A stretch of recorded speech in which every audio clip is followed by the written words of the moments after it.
From Tally to Cali, It's time to wake up. Wake up! Wake up! Warchant.com is your ultimate Seminole sports source. And this is Wake Up Warchant, presented by Zaxbys Now here's Warchant.com's Aslan and Corey Clark. Come back. But tonight, Don't call it a comeback. I've been here. Wake up. Welcome on into Wake Up Warchant. I'm Meddlesome. Number one team in the nation. Go Tigers. One team, one heartbeat. Welcome to the winner's circle, Odell. I'm Aslan. He's Corey. It is Wake Up Warchant. It's presented by Zaxbys. We're excited to be here. We just got here. We just arrived to the Midtown offices, intersecting, coming up from Gainesville, coming down from Atlanta. We are here. Joyous occasion.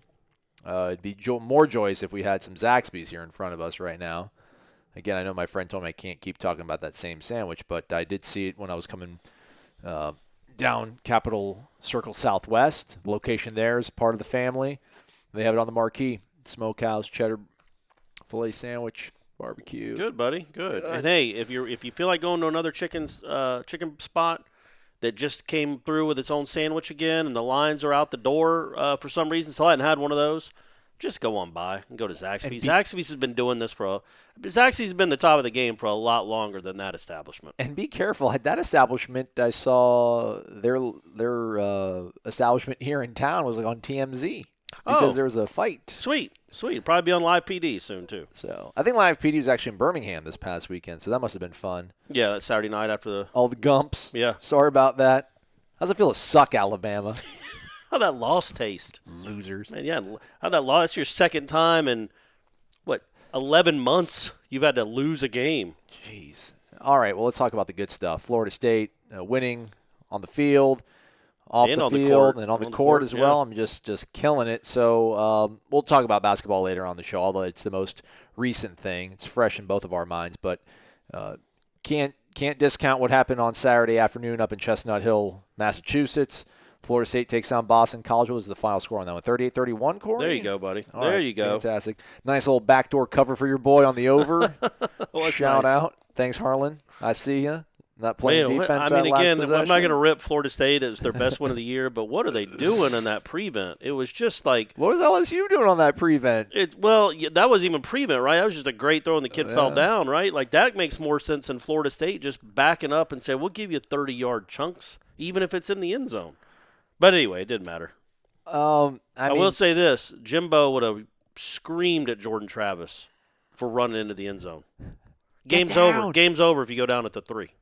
Game's over. You just take a knee and the game's over. I didn't even think about that. Because they had no timeouts Right. left. The game's as soon as you get the first down, that's a wrap. So he would have been screaming at him to get Well, you down. got to get that culture out, that selfish culture. Got to purge it out. Sure. I remember Purge Chris it out. Thompson did that at South Florida back in 2012. And I remember he got really mad at Nick Moody returning a fumble for a touchdown up at Maryland in the Myron Roll Road Scholar. No, it wasn't that No, it game. could have been that. It was the Greg Reed got called for targeting on what would have been a pick 6 game. So that would have been, 11 maybe. All right. And he got really mad at Nick Moody for picking up a fumble and running it all the way back for a touchdown instead of just falling on it. But I get it. You're going to score a touchdown, man. You're Jordan Travis. You've had the ball in your hand 3 times all year. 2 times, right? Well, that was his second play of that series, and then he scored on a touchdown on the Oh, okay. So I'm saying his third snap, he's like, I'm going going to win a you're 66-yard touchdown. I'm going to do it. Well, I was watching on my laptop, and I was doing stats in the live thread, or I was tweeting for the Warchant account. So I didn't actually see the play, but I saw the live stats say James Blackman run for -1. I'm like, what? And then I saw like my Twitter explode. I'm like, what just happened? And it was like Jordan Travis runs for another touchdown. No, that was DJ. The 1-yard run, and then he hit DJ, and that's how. Oh, is that what it was? Yeah. Well, no, because I'm talking about Jordan Travis. I know, but Jordan Travis didn't. You said James Blackman. But Stat Broadcast incorrectly showed James Blackman. Oh, -1, I got you. Then the next play was because the play before the DJ Matthews touchdown was also a right. weird -1 yard run. I don't even know what it looked like, a QB sweep to the left for no reason. That was nice. It was a 60-yard touchdown. Yeah. 59-yard drive, though. Yeah. I mean, those are the best. Those are great. I mean, there's so much to unpack. Let's start unpacking, Corey. I mean, first off, let's not go big picture with Odell. Let's just I still think it's a big deal for this team to be able to get into a bowl game. They're one win away from becoming bowl eligible. We don't know if they will go to a bowl. You would imagine they would with their gravitas, the brand name, all what do that you mean? kind of stuff. Oh, like if they might turn it down? Not them, but like would they? You're not necessarily guaranteed a bowl bid. Oh, they would be, yeah. But you know, 6 wins. Yeah, Florida State, they definitely would. Right. So I think Pinstripe, New York City, Sun Bowl, which is New Year's Eve in El Paso, so we'd have to be spending New Year's in El Paso. And I'm pretty sure Shreveport is December 26th. Yeah. So that would. Day after Christmas. I'm not complaining. It's a really cool job. And then Gasparilla Bowl, which is now in Tampa. Okay. When's that? Like Correctly. December 11th? 23rd. Okay. All right. Okay. 23rd. Before the holidays. That's always good. Would be really good for me. I mean, I could knock that out Absolutely, for us. buddy. Go home. Absolutely. Really big deal, obviously, to get that win over Boston College on the road, ACC foe. I was hoping against all hope that they would be able to pull it out, but then the way the game started off, I'm like, man, this is just not going to be their day. But I don't know, the fact they won the game in the manner they did, in the fashion they did. We can either be an easy podcast or we can be maybe like a riveting podcast. Would they have won if they didn't make this change? Did the change help? It's hard to say, man. I mean, I think the quick answer is I don't think Jordan Travis plays if Willie. I mean, I just don't understand. That seems like way too much a coincidence. He has redshirted, right? So it's not like they were worried about burning a red shirt because he's already redshirted. So if it was like because you have 4 games, you can play 4 games and still redshirt. So I was thinking, okay, well maybe they were always penciling in this game as the one they'd play him, unleash him, because he could still play the next 4 games and still redshirt. But that's not even an equation. So that just seems like way too much a coincidence that they brought him in for that. But yeah, man, I don't know. That's impossible to say. I do think, considering they were without by far their best defensive lineman, I thought they really did rally to the football as best as they can. Look, they're not a talented defense. Nasruddin's all over the place. Mm-hmm. He's turned into, I don't know, Jesse Tuggle, Dick Butkus, Brian Urlacher, like name Jack any guys. Tatum. Jack Tatum. Well, he wasn't. I don't think Tatum was like a volume tackler. Like I'm trying to think of the guys that had a ton of tackles. Luke Kuechly.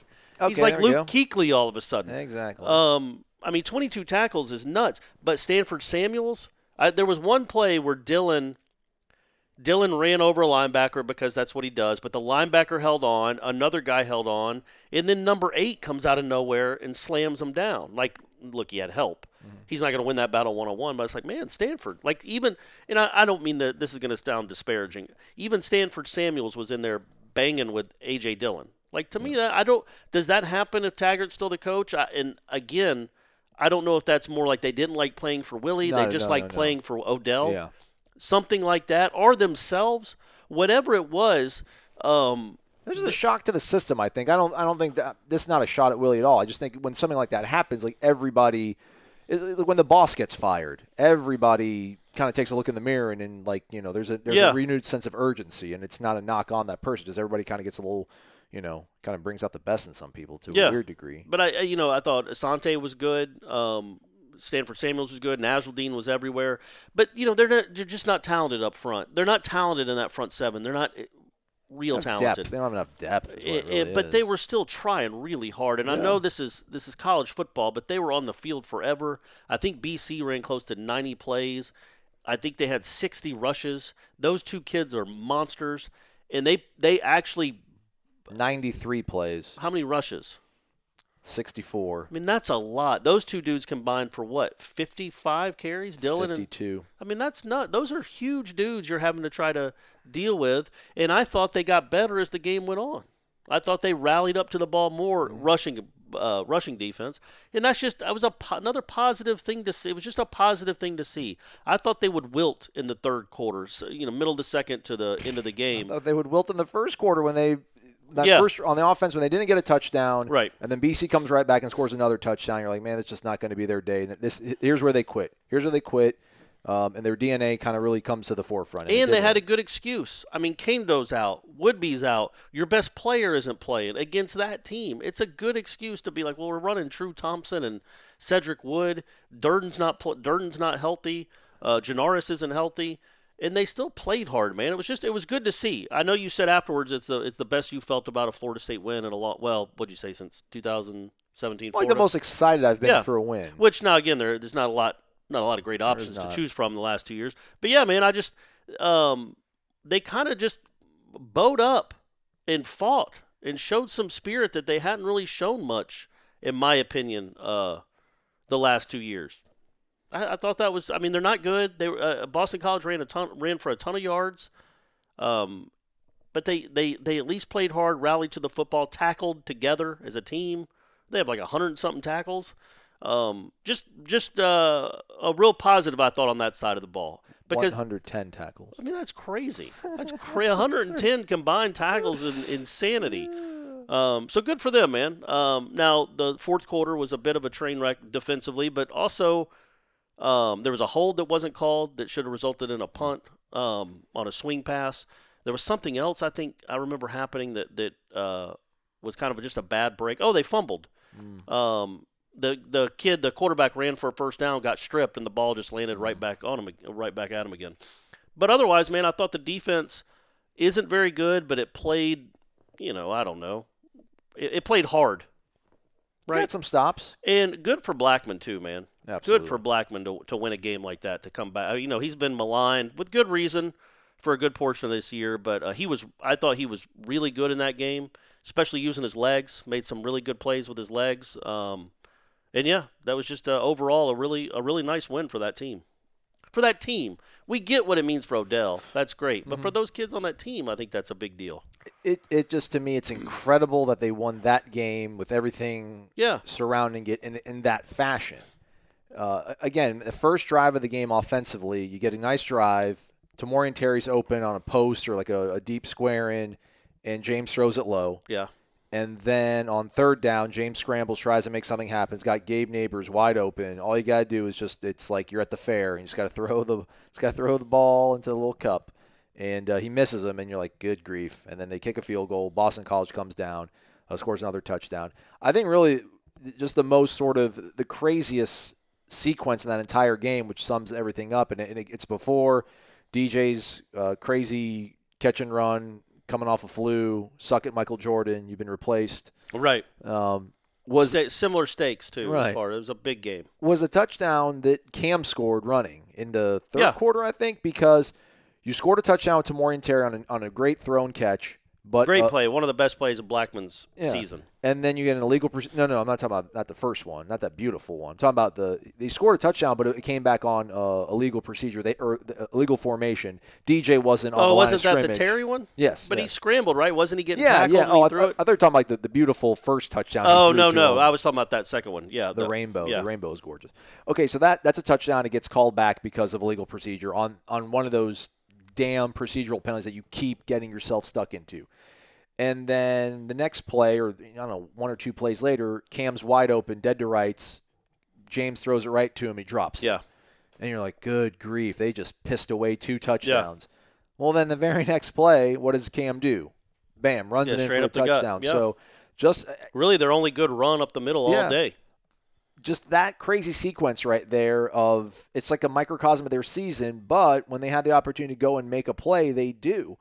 And that, to me, that was the craziest sort of, I don't call it indictment, but just that was the craziest sequence of the entire game to show, I guess, the fight this team has or just how talented they can be when they get out of their own way and just something freed them up. And, again, I'm not trying to blame anything on Willie. I'm not, I'm not saying addition by subtraction, anything like that, but there was just something turned on in that team to be able to be resilient. That's something that we have not seen from them, at least to that degree. They were resilient to a certain point in terms of maybe not letting the Louisville game get away from them or hanging tough with Virginia, but to win the actual game when there's so much going against you, to stem the tide and to come back and win, and with these crazy explosive plays. Tamorrion Terry, what is that? A program record? 4 touchdowns over 75 yards receiving? Yeah, over 70 according to the 70? FSU Sports Info. Yeah, it was in a career beating Sellers, Green, and Peter Warwick, if you've heard of those guys. So that was incredible to me, just like that drive. And I guess let's pivot off to James Blackman. That's to me the biggest surprise. You've listened to this podcast. I buried James a week or so ago. Not personally, not that I lost faith in the guy, but it just seemed like after the Wake Forest game, the way it ended, Hornibrook, getting the start against Miami, staying in there practically the whole game. also, kind of what, Hornibrook showed you against Syracuse before the Miami game. It just seemed like James's time was over and they're going to let Hornibrook ride this thing out. And just especially the way I mentioned on the show a few times, just the way that Kendall kind of talked about Alex the last time we spoke to Kendall was just like, well, he seems to really believe in him. So when it was going to be Kendall's show and he was going to get full autonomy and full reign the way Odell talked about, I'm like, well, it's going to be Alex Hornibrook. Nope. James Blackman played a hell of a game, man. He did. Obviously made the great plays with some really nice throws. You're going to get what you get out of him. We all get what he is. He missed some throws. But I thought what he did really well. There was a play, I think, in the second quarter, maybe the third quarter, maybe the first drive of the third quarter, where the first drive of the game, it should be an 8-yard loss. But I think he might have fumbled the snap, and he picks it up. And not only does he avoid the sack, but I think he gets like 6 or 7 yards. He scrambles for a first down later on in that drive. And dives out, holds the ball out, try to get the first down. Which is good because remember the Wake Forest game. Absolutely. So you're hoping that he grows. Again, I don't know what his ceiling is. I don't know that he's the long-term answer. I mean, I don't think he is, but, people do improve. I don't know if he's the long-term answer at quarterback, but it's just really neat to see that.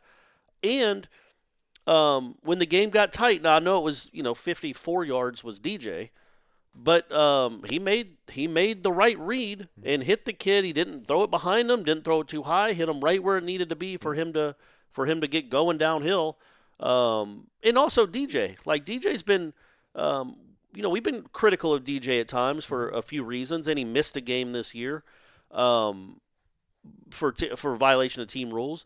For him to make that play after literally being sick, like throwing up, having IVs, to dive from the 5, I mean, that's an all-time. If that play had been in 1998 against Florida or something, that would be one of the most memorable plays. And now maybe Florida's DBs don't just get sprinted like they're standing in mud.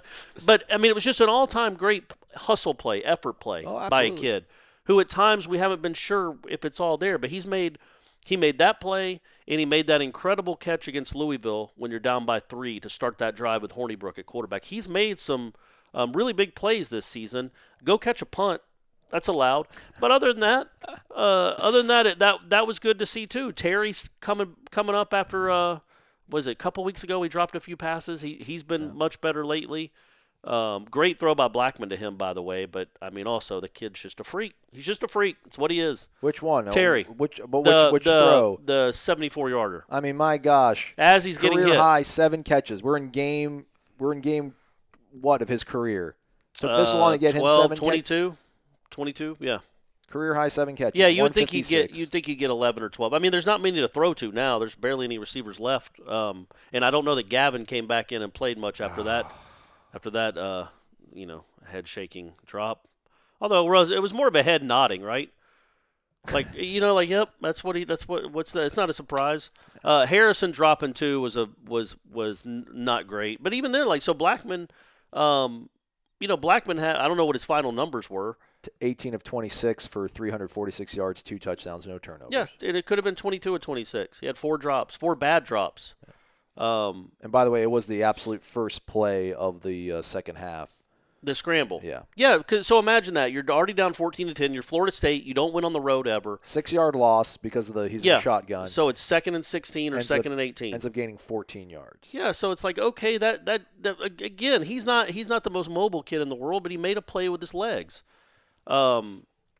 But yeah, big picture wise, as far as if they would have won with Willie, it's just impossible to say. I don't know. Oh, you went all the way back to that one. I thought he was going to keep riffing on Tamori Terry again, 7 catches. That was nice. Jordan Travis being involved. But Blackman played well. Played well. He did, and that helps a lot when your quarterback plays well. I thought that was a kid that we were going to see coming off what he did at the end of 2017, like beating the Gators in Gainesville, having a good game against Louisiana you did Monroe. through the first half of Boise. You did through the first he had moments in all these games, but at the end, when it mattered, as we've talked about, he kind of melted down a little bit when it mattered late in these games. This one he didn't. It was one pass, but he made the right read and made the right throw, and then DJ did the rest. It's good. I don't want to dismiss that. It was a nice play. And he had some nice moments on the drive before, and they were going to go for it on 4th and 1, and my man jumps. Yeah. I still thought they should have gone for it. I thought by that time the defense was just that's when gassed. Kendall went crazy, right? And No, that was earlier in the game when Blackman called for the snap too quickly before everybody was set, and rightfully so. Like that's the stuff that Kendall, I'm sure still drives Kendall a little bit crazy with a kid that's had so many starts. Is like, man, you've got to have some awareness and know that your players aren't set yet. You can't call for the snap. Make sure they're all set. You've repped this 1,000 times. We're not good enough to just overcome 5-yard losses like that. And the offense was still really sloppy. But yeah, they overcame all that, man. They did. I just said that they're not good enough, but they did. They overcame it, and that's a nice win against a mediocre team. But Florida State's a mediocre team right now. So for them to go on the road and win that game after the week they had, their head coach getting fired, their best players not playing, against a team that just wants to rip your soul out from you and just emasculate you. And I know he ran for whatever he ran for, but he ran on 40 carries. What did Dylan have? 40 carries? 40, 165. It's 4.1 yard average. That's not great. For college football, a 4.1 average isn't great. Like if you give most running backs 40 carries, they're going to end up with about 165 yards. So good for Florida State, man. I'm really pleasantly surprised at how hard and how well they played on defense. And I think as they got belief, they started playing really hard on defense. They're just not very good. So you can say, well, Corey, they still gave up whatever they gave up. But, yeah, man, they're not very good. But at least they played hard because we wondered if that was going to be the case, just like in Virginia. And they did that game too. The first touchdown to Terry, the whatever, was 70-something yards? 74? Yeah. That, to me, that was Rocky cutting Drago in Rocky IV. Right. Because you're getting beat up. Yeah. They're down 14-3. You just got lucky to not fumble the kickoff. Yeah. Isaiah Bolden. Yeah. Let's figure that out. He had a couple good returns, but you just can't do that. Cannot do that. But that was to me, that was like, they're cut. He's cut. You see, he's not a machine. He's a man. And then from there, the same guy, too, that beat him last year on a 74-yard pass or whatever. It's like, guys, back up. And I was listening to his press conference on Monday, Steve Adazio, and he mentioned he was trying to talk Florida State up as being some sort of sleeping giant, that they're going to come in here and we really have to be scared of them. And not to downplay our boys, but, let's be honest. I mean, I'm sure a lot of Boston College folk probably thought they were going to be able to win that one. But he mentioned it tomorrow. He said, you got to be careful with some of these guys. You turn your back for 1 second, they'll run right past you, and they'll catch a big touchdown over you. It's like, oh, yeah, remember that one, didn't you, Steve? Yeah, that was a bad one. So, I mean, were you surprised that Blackman started? I mean, forget his performance, but the fact that he actually started. No, Hornibrook was so bad. A lot of it not his fault, obviously, but he wasn't very good against Miami. I just, when you go back to that Miami game, I'd love to know, we talked about, and I know people are going to think we're talking out of both sides of our mouth. We're not. I thought Hornibrook had earned a right to start because of how he played early in the season. I also, and I know I said it on this show, and me and Jeff both said it on headlines, that was not a good matchup against Miami for Alex Hornibrook. It just wasn't. They weren't scared of him. You can't have a pop gun arm against that kind of aggressive defense. You just can't. And so, to me, that game plan made such little sense.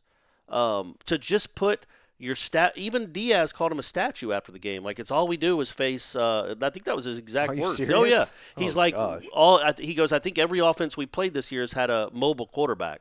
So it was pretty cool for us to just know we had a statue back there that we can go get. He might have said stationary, but I think he said statue. Either way, they're synonyms. You can't. I don't understand. I just don't understand that game plan. I just don't. And if you had somebody like Jordan Travis. Why didn't he? At what point of the Miami game were you thinking that the offense was about to click with Alex Hornibrook? So I think Blackman's arm, a little bit more escapability, but his arm would have been a nice thing to maybe try at some point in that game. But I think mainly it was just that Hornibrook wasn't very good at all. You never know what's going on behind the scenes, but maybe Briles the whole time has wanted Blackman. I don't know. We can't talk to either one of them. Can I steal a take from our own Gene Williams, Warchant.com? Sure, Use the promo code FSU New Era. His 5 takes, the number one take from his post-mortem on the Boston College victory. Briles unshackled. Reports that Gene heard with Taggart had involved himself in the process of game planning more than was generally known. The added input reportedly included making personnel decisions, offensive line, and quarterback over the recommendation of position coaches, occasionally taking over play calling and changing offensive formations during games. And that's news to me because when we would ask Willie, did you? I forgot what game, but it happened in the last 4 weeks. He was asked after a game if he had taken some of the play calling duties away from Kendall, and he said nope, still Kendall. That's a bit bizarre, and I guess it does sort of jibe up. I guess jibe or jive. I've always said jibe, but then I've heard people say jib. Jibe?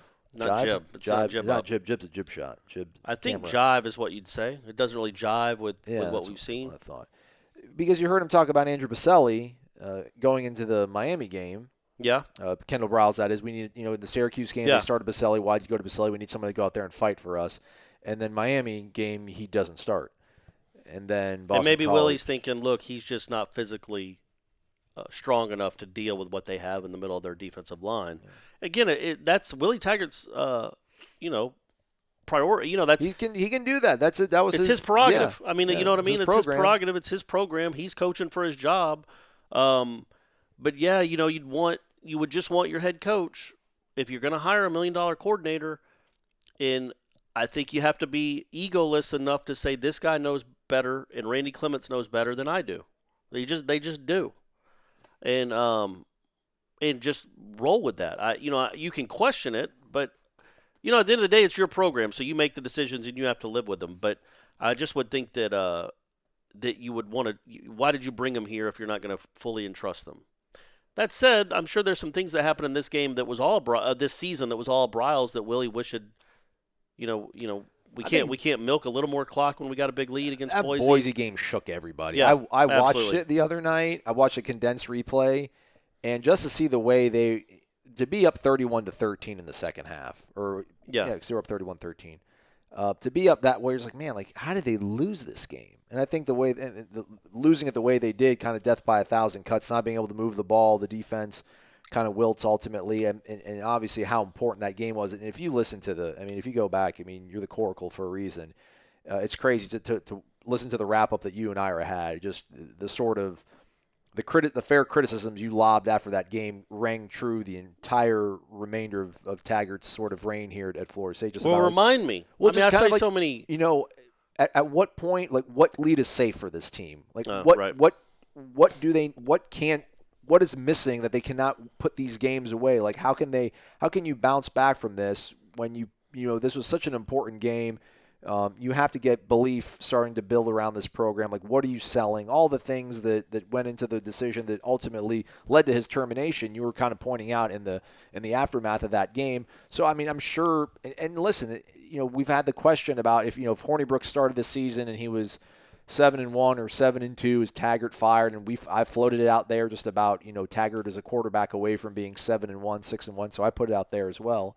A great quarterback, I think, is what we agree on. Yeah, I don't know that. I hope we didn't say that.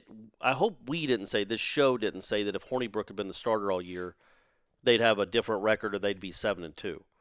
I hope we didn't say that. No. Because Hornibrook put up. He played the whole game against NC State.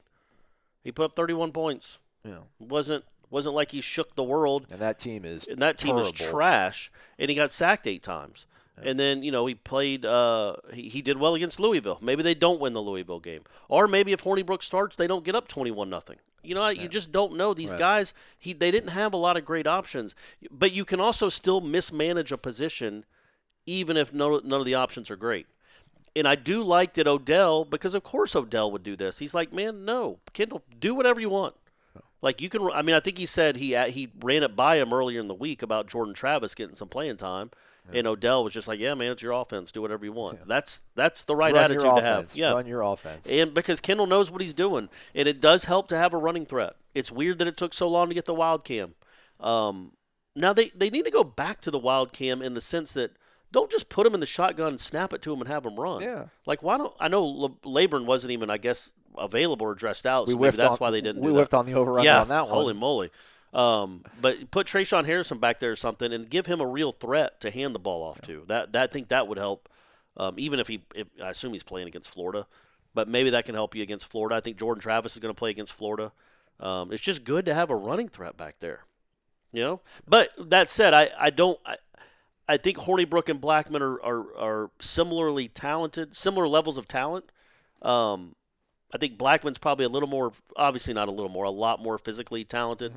But the results probably would have been the same no matter what. I don't know if Hornibrook wins that game against Boston College because again I think that I think that very first play to Terry that he can't throw. Yeah, no, that's not even happening. But maybe makes the throw to Terry on the square and at the goal line. True. Or at least makes it one of the neighbors. But a couple of those scrambles don't Absolutely happen. not. That you start that first series 2nd and 18, but Blackman got you some yards. So, I go. The Miami game is just stupefying for how bad the game plan was. Just makes no sense. Well, you're right. If I could finish the sort of thought. Sorry. No, you're fine. I love you. I missed you, man. It's good to have you back here. It's good to be back. It's good to be back. In the offices. But I think that Boise game shook them so much, and then obviously what happened the next week against Louisiana Monroe, it got to a point where I'm talking about this. The offense regressed because after week 4, we're talking about they're averaging over like 10 points more a game per versus last year. They're averaging almost 100 yards more in offense, and we're talking about they're regressing, and now part of that's obviously Clemson kind of gets thrown into the mix, and that throws your offense off a lot when it comes to staying on pace. But I do think the way they lost that Boise game. It kind of doesn't make sense and then jives up to what, Gene puts out there on Warchant in his 5 takes column about, Taggart probably starts, and then people don't like the term meddling, but yeah, man, it's if you have an offensive coordinator that you're trusting to hand over the play calling, and you talked about you had maybe too much hubris, you had too much ego last year to let go of it, but this time around you realize it's in the best interest of you and the program to let that stuff kind of go, but then you're creeping back into the kitchen and getting in people's way to a certain degree. Maybe it isn't as surprising to see some of these things kind of unleashed and kind of makes some of the decisions that we saw here in the last few weeks make a little bit more sense. Also, too, though, in defense for Willie, Boston College apparently was not a very good defense either. No, they're not good at all. Yeah, but again, this team, that was the Boise game almost kind of playing itself out to a certain degree in the fourth quarter with them losing the lead. Yeah. And now, granted, they weren't down; they tied the game back up.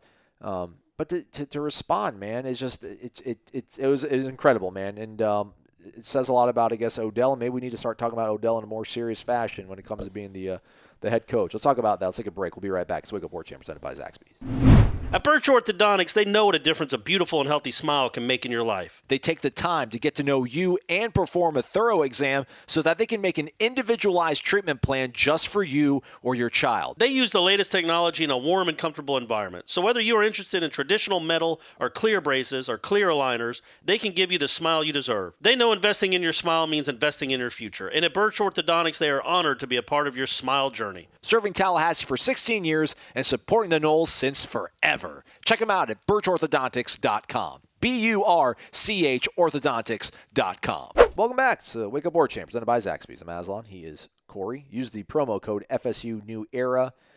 50% off an annual membership to warchant.com. We also got to talk about hoops, but let's talk about Odell Hagens. 3 and Odell. Legitimate head coaching candidate, Odell Hagens. Is that a question or is that a statement? It's a question. If he beats Florida.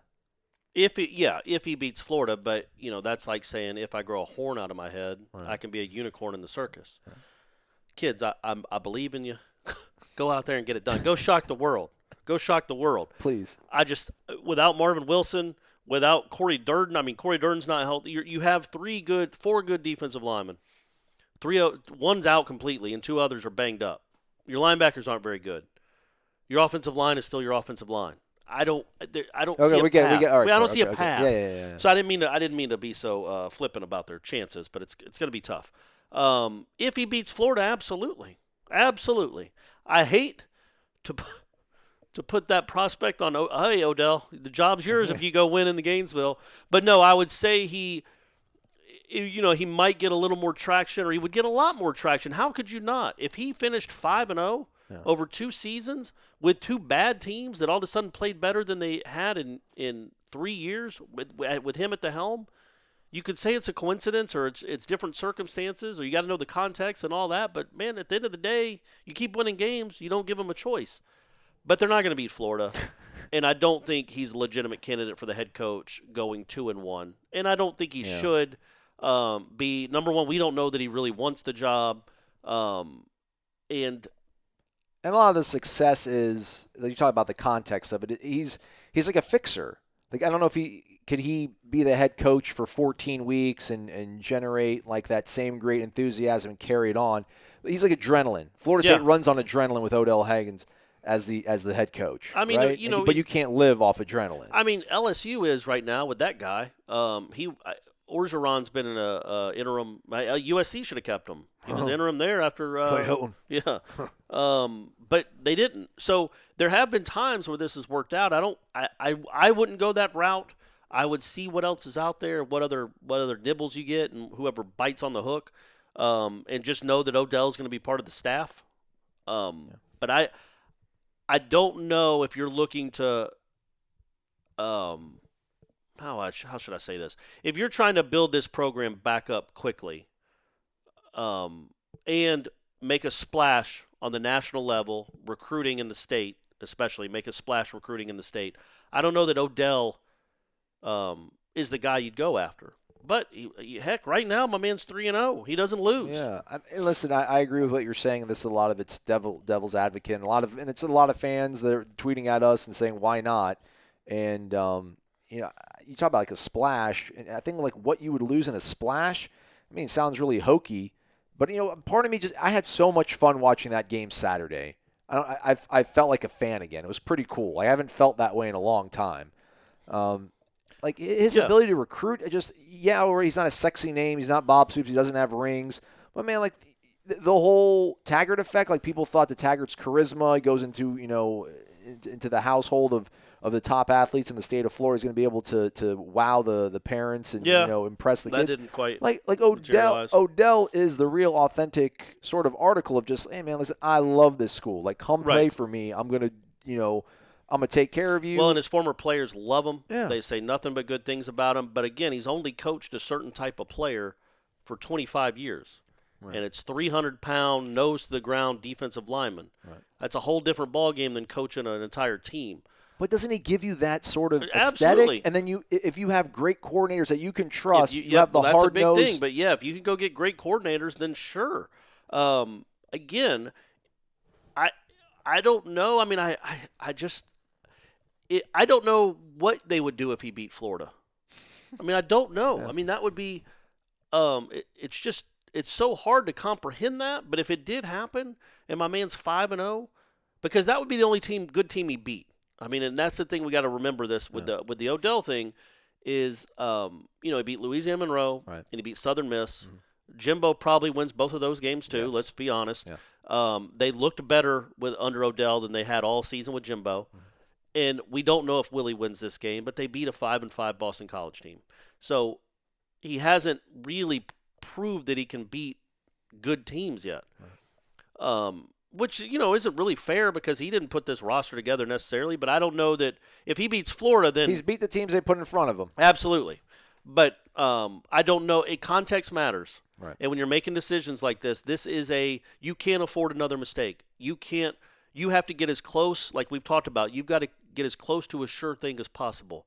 I don't know that a 30-year assistant, great Seminole, will be here till he retires, a 30-year assistant that's really shown no ambition to be anything, and I'm not dismissing this at all, this isn't disparaging, but to be anything other than a position coach, to all of a sudden make him the face of your program and your head coach when he's never really shown an ambition to even be a coordinator somewhere else. That would be really hard maybe to sell to the boosters that pay the money. But my man loves Florida State. My ex-wife texted me right after the game after he talked, and she's like, I love him to death. I love him to death. Yeah. I get that sentimentality. Man, he is awesome. He is easy to root for because you know Odell Hagens cares about Florida State. Yeah. You ask him who his favorite Florida State players were from the 80s, he'll give you some names. He roomed with them. He practiced with them and won games with them. And he coached them. So he coached in the dynasty. So, man, I get that. I get that the love this fan base has for Odell and the fact that he goes up there and wins games and his kids play hard for him. I get it. I'm not completely dismissing the notion. But if you're choosing between Bob Stoops, Brent Venables, or Odell Hagens, in Corey Clark's mind, you go with the first two. And you make sure they understand that Odell comes with the furniture. Yes. He ain't leaving. Yeah. He's here. He comes with the horse and he comes with the spear. He's a part of this university. If you dare think about getting rid of him, you better go 11-1 your first season. Part of me hopes it's like that moment like in a TV show or something when like the girl's trying to break up with the guy and she feels bad, and then it's like, I think we should break up, and the guy's like, oh, okay, cool, like I did too. Like I kind of hope it works out that way. And Odell's like, I didn't want it anyway. Listen, I don't want. Yeah, you don't this. want to disappoint him if he really wants the job. Yeah. I don't know that he does. And listen, it's going to be so hard for him to be the greatness that Florida State fans are used to. Like, I would think about how much we love him right now, like his approval rating right now. Oh, it's through the roof. It's like look at Rudy Giuliani's approval rating post 9/11. Look at it now, maybe. Like if Odell does get the head coaching job and he goes like 8-5 or 5-7, and then we have to start like this. Like I don't want to dislike Odell. Yeah, and you don't want to be like, this was a ridiculous hire. How do they do this to Florida? No, exactly right. You don't want to drag his name through the mud at all. I don't want that. I will say I have a quick Odell story. My dad went out to a restaurant. This would have been around 2004-ish, 2005, 4 or 5. Odell was in Atlanta recruiting. I don't know who he was recruiting, but somewhere in the Atlanta area. My dad, a huge Florida State fan, alum, saw Odell, didn't know Odell personally, but knew who he was. He was at the bar. I think I'm not saying Odell. I don't think Odell was drinking. I think Odell was just eating at the bar. My dad was at the bar doing both. And he says, and this was 2004, before anybody really did this, 2003, 2004, he goes, you know what? He goes, all you guys should have an agent. Like, only the head coaches have agents. If you had agents, you could get more money from this university. And Odell, without missing a beat, almost angrily, said, Bobby Bowden's my agent. Bobby Bowden makes sure I get the money I need. It's like, okay. And my dad was like, oh, all right, yeah. Well, hey, I'm a big fan. And went back to his tequila. But, that tells you, I mean, and that's Odell, man. Yeah. Odell probably could have made some more money along the line, but he's always known that Bobby Bowden and Mickey Andrews and people like that were looking out for him, and he looks out for the university. Yeah. And he does bleed it, man. This is his place. And he hurts more than any of y'all when they're this bad. Yeah, when they lose to the Miamis and they lose to the Floridas. It hurts him, absolutely. And the one thing, and then we'll start talking about basketball here and wrap things up. I think one of the sort of pros or the benefits people see, like, oh, if you promote Odell, like, think about the amount of money you can save. You can't do that. Yeah. You can't think like that right now, man. Well, not that, but you can't insult him and be like, yeah, we're going to give you $3 million or a year. give you 1.5. We'll give you 1.8, and you're just going to be grateful. Yeah, but what was the guy? Yeah, so you gave Willie Taggart. How much? Yeah, exactly. No, but you also, that's not how you go into a coaching. This is a huge pivotal moment in this program's future, in the whole existence of the program. You can't go into this hire wanting to save money. Yeah. You can't. You've already spent a gazillion. What's a gazillion more? You can't think like that. Yeah, it would save you money, but at what cost? If he turns out not to be a 5-year great head coach. Well, but if he goes undefeated for the rest of his career, then it'll be a great hire. Pay him $20 million a year. People are worried about Bob Stoops' age and whether his heart's into it and all that kind of stuff. Hey, man, just give him like 2 weeks off a year. No one will know. He's still gonna show up, but Odell will just coach that entire week. Right. Like, so you'll have 4 bye weeks, Bob. You'll have 2 legitimate bye weeks where there's no game, and then 2 other games you just need to show up and put the headset on. Yeah. You don't have to even say anything. Just whisper it. You don't have to know the players' names. Yeah. Odell's going to do everything those 2 weeks. He's got you. So maybe they can build that in. But again, just what an incredible win. Feels great for the program to be able to get a road win in the fashion they did, get them closer to bowl eligibility, get them to a bowl game. We talked about it. Maybe I'm probably overselling the importance of making it to a bowl, but I just think the added practices. I'm sure if they do make a bowl game, I'm sure by the time bowl practice starts, they will have a new head coach in place that falls within at least the end of the month sort of timeline that David Coburn, the athletics director, laid out, because their first bowl practice would be like December 4th, 5th, something like that. Yeah, probably. Yeah. So. It'd be a great thing, and for that was, everyone's excited, man. All my buddies were super pumped, man. My brother, the group text was and you were bringing it up, and it makes sense. You were kind of getting there, but like the excitement we all feel and everyone feels for Odell and how awesome it is. Well, let's see how you feel after the Florida game, and it's just the novelty of it. And it's great, and he's such a great ambassador, and he's so easy to root for because he cares as much as you do. He's not a mercenary.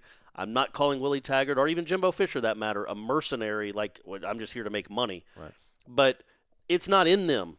This school isn't in them like it is Odell, like it is you, like it is Jeff Cameron, or my ex-wife. The people that went there, it's in your blood. And you really, really appreciate a guy that you know loves your school like you love your school. I get that. But the guy that's coaching Clemson didn't go to Clemson. The guy that's coaching Alabama didn't go to Alabama. The guy that's coaching Georgia, well, he went to Georgia. So, that didn't really fall in line with my theory. But the guy that's coaching Ohio State didn't go to Ohio State. Yeah, I don't know if Lincoln Riley went to Oklahoma. No, I don't know where he he's went. From Texas. So he went to Texas Tech, actually. P.J. Fleck, he didn't go to Minnesota. Man. He wasn't rowing any boats. How about that, by the way? Good weekend for all FSU coaching candidates. You're not Odell, lying. P.J. Fleck, Matt Campbell at Iowa State. He lost, but that was still an impressive. Man. And he went for 2, which I thought was awesome. On a really nice design play, just make a catch, guys. And the beauty, though, also we didn't talk about it. We should probably touch on it. But anyway, my point, just real quick, wrapping that up, is you can't let emotion and sentimentality make these kind of decisions for you. It's too important a decision. I do not know if Odell Hagens would be a great head coach. Who could? Yeah. But do you have more confidence in him being a great head coach, or somebody like a Stoops or a Venables or a Fleck or somebody else? That's what you'd have to ask yourself. And I will say too, though, I think it was a novelty after the 2 games in 2017. But I think after this one, you kind of look at it and you say, listen, there might be something to this. Yeah, there could be. Absolutely. And because this was completely different. You weren't left at the altar. You weren't betrayed by a coach, quote unquote betrayed. And he came in and saved the day, riding on Renegade. It wasn't that. This was a fire. You fired the guy, completely different context, and they still seem to play harder for him than they did either of the other 2 guys. Even for a 60-minute. Now it's Boston College. It's not a great team, but still, that's good to see. So I get it. It gets your juices flowing. Maybe there is something to that, but we don't make these decisions, and the people that do have to really wonder. Okay, is that short term? Or is that something that can sustain itself over a 5-year window? And I'm saying again, man, if they don't get who they want, maybe Odell for a year. Because he'll still recruit well. I'm going to still be here no matter who they bring in. Yeah. You can watch the way they're going to play for me, and whoever they bring in here, I'm going to make sure they keep playing that hard. Maybe Stoops is like, look, I've got to do the Dallas Pioneers for a year, whatever their name Dallas is. Renegades. What are they? Whatever, it doesnpeople matter. The Dallas. He's still on their site, by the way, everybody. Chill out. Oh, was he? Like, What? people think that was going to – somebody Twitter went a buzz on Reddit. Supposedly, people were saying that Bob Stoops' likeness had been taken off the XFL website. But you go to the Dallas Renegades roster page, and literally it's this huge splash page. Yeah. Him, his arms so maybe crossed. he's like, look, guys, I have to do this for a year. Yeah. But I'll even sign something right now. In December of 2020, I will take over as your head coach. And then you're like, absolutely, Odell, you're interim for a year, like Grobe was at Baylor. Yeah. Or I just read somebody, Exactly, that's what it was. the guy, John. I was getting ready to go to talk about Arkansas. John L. Smith did that at Arkansas for a year after Petrino. Yeah. He was an interim coach. Oh, is for a year. that what you wanted to touch on? Just real quick about, I think schools have been kind of, because we talked about it. Ira had done it. Like, it never happens. Schools had been kind of really hesitant about pulling the trigger so quickly. Mm-hmm. Florida State, I think, has started like a waterfall where it's like, you know what, you can do it. If you know for sure, or if you think, you can do it. If you think that this ain't working out, cut the cord, man. Cut the cord. How many people have bounced? I mean, Orgeron is probably the first one to really stand up. Like Derek Dooley, man, it wasn't working. Should have got rid of him. Butch Jones, it wasn't working. You should have got rid of him. But even Orgeron wasn't much different than what Miles had been at the end of his career. Right. You know, it was 8-5, 7-8 wins. That's what LSU has been almost since Saban left. 7, 8, 9 wins, somewhere in that window. So he hadn't fallen completely off the map. Willie, he took over a team that had won 10 games 5 years in a row until the previous year he got there. And it didn't look like it was going into the tank. It wasn't getting any better. It had gone into the tank, and it was not coming back up. And then the guy, Chad Morris at Arkansas, that was a disaster. Yeah. I mean, we winless in the SEC, got beat by San Jose State, and got housed by Western Kentucky. At home. Not that it would matter. And the Western Kentucky quarterback transferred out of Arkansas to play for Western Kentucky. And then go and just whipped them. Yeah. Now, they bet DeAndre Francois showing up this year. Yeah, and just throwing for 480 yards. Yeah. But I saw a lot of it's on Twitter, and that's a topic I don't really want to get into. But I was going to say, are you going to do what I think you're going to do? No, absolutely not. Not that aspect. people saying, well, look, see, that takes Florida State off the hook because that was me floating that. Yeah, out right, there. because Arkansas just did it too. Well, look, if Willie had gone 0-14 in the ACC and it lost to Louisiana Monroe by 3 touchdowns and it lost to Samford last year, then yeah, they're comparable. Chad Morris was much, much worse. His record was much, much worse than Willie Taggart's. On the flip side, how many 10-win seasons does Arkansas have in the last 40 years? I don't know, 5, 6? If that. Florida State has like 22, 21. So you can't compare the universities either. Expectations of Arkansas are different than expectations of Florida State. So in the end, there's a gray area there.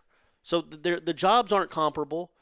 Their records weren't all that comparable, and their jobs aren't all that comparable. The end result is still the same. They're fired in their second season.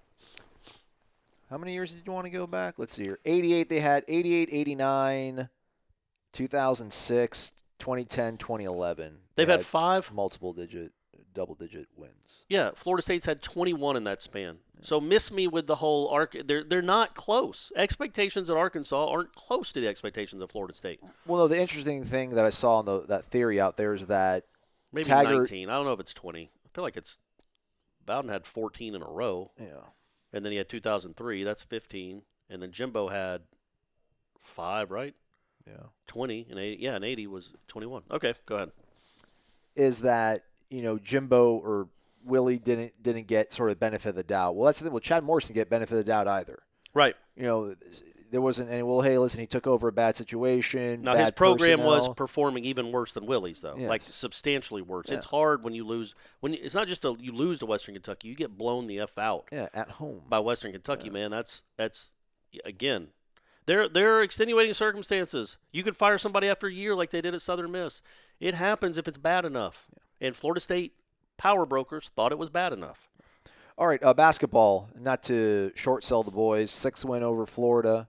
In a row, yeah, that's great. Adds to the program best, that win streak over those people. I was there. Wasn't happy about having to go there, but it was kind of cool to watch all them cry and leave. Yeah, man, road game in Gainesville. That's my first time buddy. ever being there. I actually kind of like their barn. But otherwise, everything about that place is terrible. 63-51, 3 guys in double figures. I think Malik Osborne had quite a nice game, had 10 points. I think Devin Vassell had 12. Vassell had 13. Walker had 12. Okay, and, those 3 guys. Yeah, Osborne had 10. Forrest had 7 assists. Right. He did not have the greatest game offensively. No, he was 1 of Trent. 7. Did knock down that 3-pointer, though. My boy, he's like our Ben Simmons, isn't he? Well, he's never going to shoot a 3. He really doesn't like to do it. He'll do it if he has to. But I mean, for them to shoot like they shot and still win that game, the way they did, they got out rebounded. I mean, that's just really impressive, man. That's Raekwon Gray, I think, had a really good game. Maybe the stats didn't flesh it out, but I thought Raekwon Gray had a really good game. He was really aggressive offensively, made it to the line several times, and helped kind of add some distance before Florida State really kind of poured it on and pulled away. But yeah, I mean, just with with them not being able to shoot all that well from the perimeter, there's not a lot of sort of someone's got to start getting to the hole and finishing. Yeah, they're really good. Florida's really good. That's 2 elite defensive teams, and to play each other the second game of the season is a tough ask for both of them. Although Pitt did lose to Nicholls State, I think. Well, and that's when that happened, I'm like, come on. Well, that game was so officiated. I'm not making excuses, but that game was officiated so oddly that it's hard to even judge. I mean, that team, Vassell had 2 fouls within a minute. But I was going to say, like, for Florida State to show that they can still defend like that was really nice to see. I mean, Florida shot 28% for the game. I mean, that's crazy. They had a kid go 1 for 11 and 0 for 7 from 3. I mean, that's just it's a really, really nice win. I think this Florida team will be like a 22, 24 win team probably, maybe more than that. It's a lot of talent. The Blackshear kid's really good. He was Virginia Tech's best player last year. 0 for 5 they held him. All of his points were scored at the free throw line. Yeah. So for them to be able to do that, I thought that was really impressive because that Nicholls State score, they all saw that too, and they're like, man, we lost to a team that lost to Nicholls State. Yeah. Maybe we're not good at all. And then they go and they don't even play all that well offensively, and they still win that game. It's really good to see. And I want to shout out Polite. Because I gave him a lot of grief on Twitter. I gave him a lot of grief on this show. He had a really nice game. It's what he needs to do. He played 18 minutes and took 3 shots. He hit 1 3. He hit both his free throws. Finished with 7 points in 18 minutes and only 1 turnover. That's your game, man. Vassell shot 15 times, which is how it needs to be for the rest of the season. And he only made 6, but my man's a talented dude, and I don't know if he's going to be here next season, so they need to get all the miles out of him they can this season. But that was good for Polite to come back and have that kind of game because that's what he can be as they still wait for the backup to get healthy. And that three was that was a very timely big one, three. Absolutely big one. Yeah, and he still has so much. He has confidence, man. Whether it's warranted or not, my man steps into shots like he's Steph Curry. He's like, "Oh, you gonna leave me open? Do you know who the F I am? I'm Anthony Polite, son. Bang." I feel like we should have talked more about him during the show. But if Jordan Travis and Anthony Polite both walked in here with a helmet on, do you think you could tell the difference between the two of them? With a helmet on, seated. Yeah. I know their facial structures. But yeah, we should have talked a little bit more about Jordan. That was just really cool, man. That was a cool moment for the program. Yeah. In that play, I thought it was odd. So they have a touchdown lead. Boston College has got 2 timeouts left, 1:15. By the way, good catch by Stanford. Yeah, so that was a good catch. Absolutely. They called the timeouts. It's 3rd and 8. I was like, why do they even have Travis in the game? Not because I didn't think he could run, but it's like he's only handled the ball 4 times this season. Like a fumble. The only way Boston College can win this game is if they get a turnover, and you've got a kid that's taken 4 snaps all season with the game on the line, and then he does a pump fake and is out the gate. Now, again, those aren't Florida DBs or Miami DBs, but my man's got a little wiggle, and he's got some speed. And that's something moving forward, looking ahead to next year. That's something that can be incorporated. I don't understand where he's been. Don't understand it, especially in all the 3rd and shorts, 2nd and short. Like what you have. Look what this thing looks like with a running threat. The wild cam wasn't around until the second to last game of Taggart's tenure. The wild Trav wasn't around at all, and Trav can throw They both can throw the ball. Willie seemed like a very risk-taking guy, Everything is on the table. Let's try it out. And then a lot of these things didn't get attempted out. They put the uniforms back on in pregame, too. I saw Aslan. that. Yep. That was kind of cool. Odell's not messing around. Crazy. Putting his stamp on things. Also, probably should have given a tip of the cap 10 minute. We got to wrap up. It's getting kind of late. Dude, how about Odell's clock management at the end of the first half? Perfect. Like, what the hell? Because the guys on the announcers were like, oh, they should call a timeout right here. No. What are you, crazy? Absolutely not. They're going to go down and score a touchdown if he calls a timeout. They're going to pick up the 3rd down, and then they're going to go down and score a touchdown. You don't need to call a timeout right there.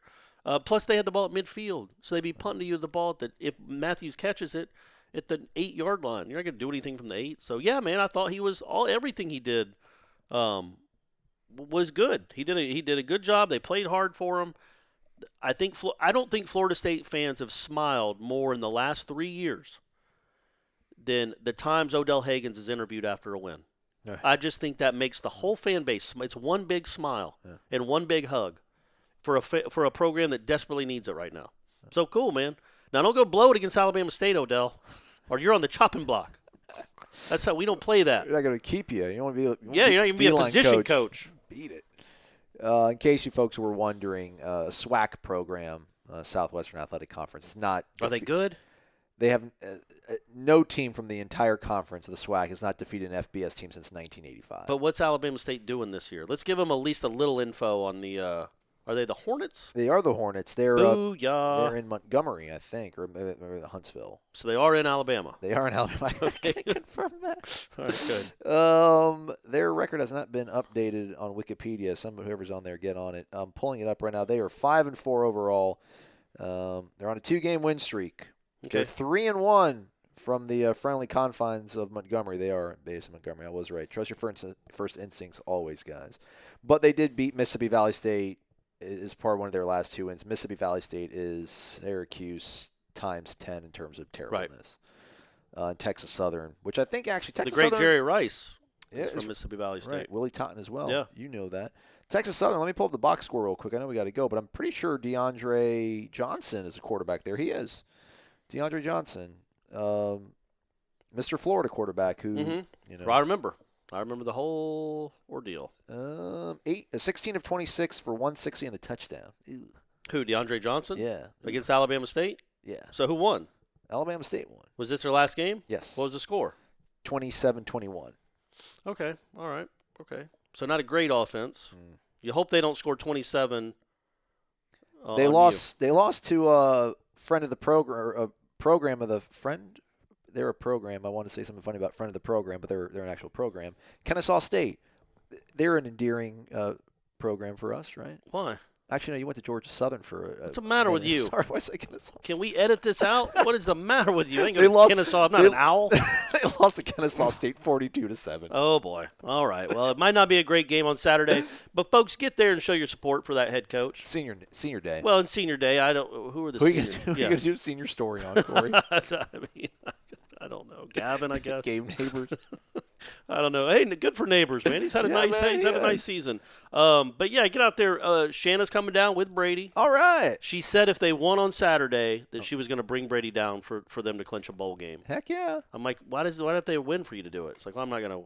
She wants to say thank you to Odell. So hopefully there's a lot of people out there like her and Brady that will be down there to say thanks to Odell. It's a nooner. It's a nooner, but we'll be done in time for Georgia Auburn. And so that's obviously more important. But go, get there, say thanks to the seniors, in their bowl games they played in, and then say thanks more importantly to Odell. Yeah. That guy's been a nice rock with this program the last 3 years.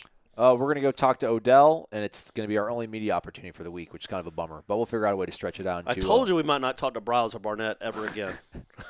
Now it's like a 70% chance. Good to know you, gentlemen. Thanks for listening, everybody, boys and girls. He's Corey Aslan. Have a great day. If you want an adventure, you could climb a mountain or ride dune buggies through the desert. Or you could just head to your neighborhood Zaxby's. Introducing the Smokehouse Cheddar Barbecue and Southwest Chipotle Filet Sandwich Meals. They're brand new and they'll take your taste buds to wild and exciting new places. Both feature our famous hand-breaded chicken, and they're both available for a limited time. Only at your neighborhood Zaxby's. And don't miss Jumanji: The Next Level, only in theaters.